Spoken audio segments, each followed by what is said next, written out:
Bonjour, voici la petite préparation que j'ai faite. En fait, c'est à base de farine et d'eau, mais moi j'ai rajouté du sirop de grenadine pour la couleur, mais en fait ça n'a rien coloré du tout. Mais bon, voilà. J'aurais préféré que ce soit bien plus rouge que ça, mais bon. Et donc je vais manger ça avec du sagou. Et du sagou, en fait, c'est ça. Ce sont à base des perles de tapioca. Donc voilà. Et ça se fait avec du lait. Moi j'ai laissé, c'est du lait de vache.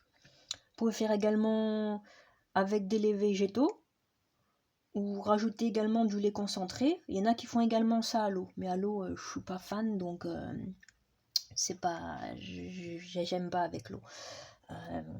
Personnellement, j'ai laissé macérer, on va dire, un petit peu dans un bâton de cannelle et un petit peu moins d'un bâton. Et j'ai mis également 2 cuillères et demie à café de sucre de canne. Parce que normalement, ça se fait également avec de la cardamome. Mais comme je n'ai pas de cardamome, je me suis dit, je vais tester avec le sucre de canne. Donc je ne sais pas non plus ce que ça va donner. Je verrai bien. Donc ça se fait par la suite dans une casserole.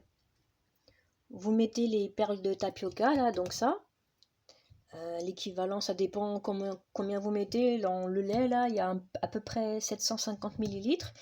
Donc je vais mettre à peu près l'équivalent de plus ou moins une tasse. Voilà.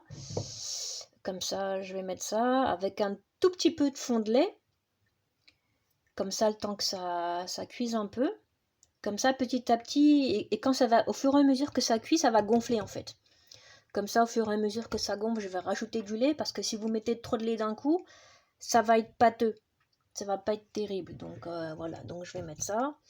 Et je vais mettre, normalement, il y en a qui mettent pas ça, mais moi j'aime bien manger avec le truc de farine là, mais en général c'est plutôt les formes comme ça, les espèces de gros graineries là.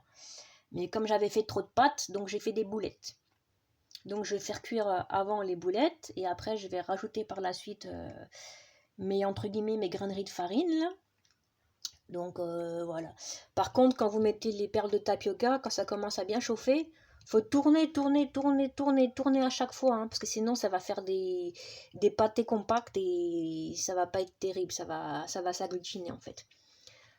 Donc voilà, après, au bout de à peu près plus ou moins 10 minutes, vous allez voir, ça va devenir petit à petit translucide. Et une fois que c'est bien translucide, là vous saurez que c'est cuit. Donc là, vous pourrez commencer à déguster. En fait, ça se mange aussi bien au petit déjeuner qu'au goûter, aussi bien froid, chaud, tiède. Mais pour ma part, je préfère tiède ou chaud. Froid, je trouve que c'est pas... C'est bon, mais je préfère chaud ou tiède parce que je trouve que ça exalte la saveur en fait. Donc, je préfère chaud ou tiède.